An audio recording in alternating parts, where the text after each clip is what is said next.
បើយោងទៅតាមទន្ទឹមពេញ post នៅក្នុងរយៈពេលតែ5ឆ្នាំកំណើននៃសិស្សានុសិស្សដែលគាត់បានបោះបង់ការអាសានៅអនុវិទ្យាល័យនៅវិទ្យាល័យនោះគឺបានកើនឡើងពី 15.4% រហូតដល់ 18.2%ចឹងនេះគឺជាចំនួនសិស្សានុសិស្សចាំមែនទេដែលគាត់បានបោះបង់ការអាសាថាតើហេតុអ្វីបានជាបញ្ហានេះកើតឡើងពួកយើងបានទៅសម្ភាសន៍អ៊ំពូមីងដែលគាត់បានធ្លាប់ជួបបញ្ហាឬក៏ផលអបាកនៅពេលដែលគាត់កំពុងតែរៀននៅអនុវិទ្យាល័យនៅវិទ្យាល័យផងដែរអញ្ចឹងពួកយើងរកបានឃើញនៅចំណុចបញ្ហាចំនួន3ទី1ហ្នឹងគឺ lack of inspiration ដែលសិស្សានុសិស្សភាគច្រើនគឺគាត់បាត់បង់នូវការលើកទឹកចិត្តការជំរុញឲ្យបន្តការអាសារៀនសូត្រពីសំណាក់អ្នកនៅជុំវិញខ្លួនទី2ហ្នឹងគឺ lack of role model ដែលគាត់អត់មានជាណាគេម្នាក់អាចធ្វើជា mentor ក៏ដូចជាគំរូដល់គាត់នៅពេលដែលគាត់កំពុងតែរក្សារៀនសូត្រហ្នឹងទី3ហ្នឹងគឺតកតងជាមួយនឹងវិបត្តិហិរញ្ញវត្ថុដែលពេលខ្លះហ្នឹងអាចជំរុញឲ្យសិស្សានុសិស្សហ្នឹងគឺសុខចិត្តបោះបង់នូវការអាសាដើម្បីទៅ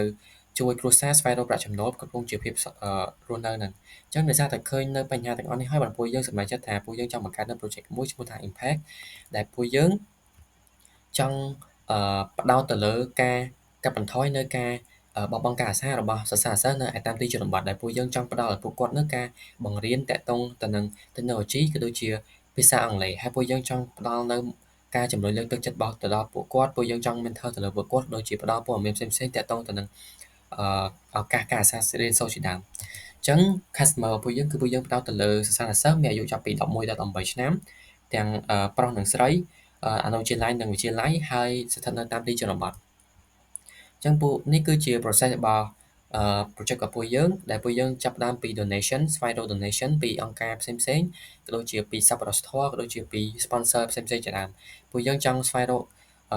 resource ហើយពួកយើងក៏យក resource ហ្នឹងមកទិញនៅ study material ក៏ដូចជា technology material ដើម្បីផ្ដល់ឲ្យអឺសិស្សានុសិស្សនៅតាមទីជនបទហ្នឹងគាត់មានឱកាសក្នុងការប្រើប្រាស់នៅ technology material ទាំងអស់ហ្នឹងហើយពួកយើងចង់បរៀនអង់គ្លេសក៏ដូចជា technology ទៅលើពួកគាត់ពួកយើងចង់បង្កើតជាបរិយាកាសបរៀនមួយដែលមានលក្ខណៈ engaging ហើយនិង entertain ហើយមួយទៀតហ្នឹងគឺពួកយើងចង់ធ្វើការ mentor ក៏ដូចជា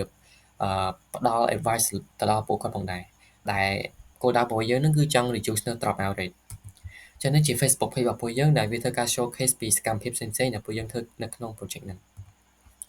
ចឹង commitment របស់ពួកយើងគឺពួកយើងចង់ commit និងផ្ដល់នៅការសិក្សារៀនសូត្រការបង្រៀនមួយទៅដល់សិស្សតាមទីជនបទហ្នឹងដែលមានលក្ខណៈ engage ហើយ entertain ពួកយើងចង់ធ្វើការ mentor ក៏ដូចជា guide លើពួកគាត់ពួកយើងចង់បំពាក់គាត់នៅជំនាញខាង technology ក៏ដូចជាខាងភាសាអង់គ្លេសហើយពួកយើងចង់ស្វែងរក fundraising ឲ្យបានច្រើនដែលពួកយើងអាចយកមកប្រើប្រាស់នៅក្នុងការធ្វើ project របស់ពួកយើងហ្នឹងចឹងនេះគឺជា solution ដែលវាកំពុងតែមាននៅបច្ចុប្បន្នហ្នឹងមានដូចជាអង្គការ UNICEF មានជា Khan Coding Hero ដែលពួកគាត់មាន value proposition រៀងៗខ្លួនប៉ុន្តែសម្រាប់ពួកយើង impact ពួកយើងផ្ដល់នៅ customer របស់ពួកយើងជាច្រើនមានដូចជា community engagement ជា mentorship program ហើយជា tech accessibility ជា engagement learning method ក៏ដូចជា scholarship info ជាដើមចឹងនេះជាដៃគូសហការរបស់ពួកយើងដែលពួកយើងចង់សហការជាមួយនឹងអង្គការ NGO Khan ហ្នឹងគឺខ្មែរ NGO for Education ទី2ហ្នឹងគឺ Tech Provider ដែលពួកយើងចង់សហការជាមួយគាត់ដើម្បីដែលពួកយើងអាចថាទិញ technology material ពីពួកគាត់ទី3នោះ study material provider ដែលពួកយើងនឹងសហការដើម្បីទិញពី study material ពីពួកគាត់ចឹងទៅហើយនេះគឺជា revenue stream របស់ពួកយើងដែលពួកយើងមាន3ទី1គឺបានមកពី fundraising ពីសប្បុរសធម៌ផ្សេងៗទី2ហ្នឹងគឺយើងចង់រកនៅ donation ពីអង្គការ NGO ទី3ហ្នឹងគឺ corporation sponsor មានថាក្រុមហ៊ុនខ្លះគាត់ធ្វើការ sponsor មកលើ project របស់ពួកយើងហ្នឹងដើម្បីក្នុងការដោះដូរផ្សព្វផ្សាយពីក្រុមហ៊ុនរបស់ពួកគាត់ចឹងទៅចឹងនេះគឺជា core team របស់ពួកយើងដែលពួកយើងមានទីពន្លឺជា financial analyst ស្ថារតជា media lead ខ្ញុំឆាយជា technical lead ហើយជានេះជា digital marketer ហើយខាងជឿគឺជា community outreach អញ្ចឹង community outreach ហ្នឹងមានថាគាត់អាចជាអ្នកទំនាក់ទំនងរវាង project របស់ពួកយើងជាមួយនឹង local people នៅតាមទីជនបទដែលពួកយើងធ្វើ project របស់ពួកយើងហ្នឹងពួកយើងក៏មានកម្រងនៅ scalability និង grow ផងដែរតែពួកយើងចាត់ចែងជា3ផ្នែកទី1ហ្នឹងគឺ short term ដែលមានរយៈពេលតិចជាង1ឆ្នាំពួកយើងចង់ឲ្យមនុស្សទាំងអស់ហ្នឹងគាត់បានស្គាល់បានឮពី program របស់យើងបានតែច្រើនពួកយើងចង់ build relationship ជាមួយ partnership របស់យើងហ្នឹងកាន់តែរឹងមាំល្អពួកយើងចង់បង្កើតនៅ funding លើកដំបូងតែពួកយើងចង់ធ្វើវាឲ្យបានជោគជ័យផងដែរ